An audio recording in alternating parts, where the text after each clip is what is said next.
Teacher और एक forest विभाग के कोई कर्मचारी थे। इनके बारे में क्या कहना चाहेंगे? ऐसे में क्या बच्ची सुरक्षित हैं स्कूल में? निश्चित तौर पर यहाँ छत्तीसगढ़ में गरीब किसान मजदूर जो हैं अपने बच्चों को 7-8 घंटा के लिए स्कूल में शिक्षकों के हवाले कर देते हैं।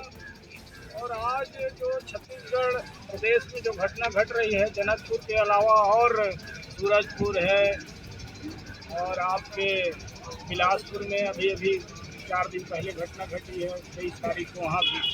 तो इस तरह और राजधानी के आसपास भी घटना घटी है। कहीं पर मास्टर बंदूक ले करके बैठ जा रहे हैं, इस तरह कहीं पर प्राचार्य को थप्पड़ मारा जा रहा है।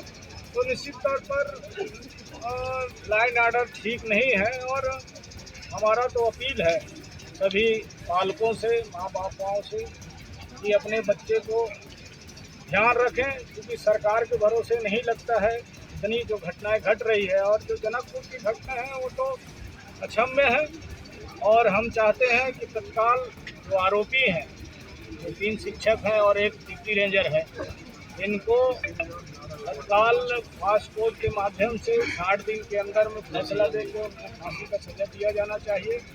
और हम आपके माध्यम से, आपके चैनल के माध्यम से अपील करना चाहेंगे प्रशासन से, हमने ज्ञापन में भी उनको दिया है कि भाई बच्ची को यहाँ से अनंत उनका पढ़ाई का व्यवस्था किया जाना चाहिए राजधानी में, ताकि वो आगे की अपनी पढ़ाई जारी रख सके। ऐसा हमारा मांग है। ऐसा कि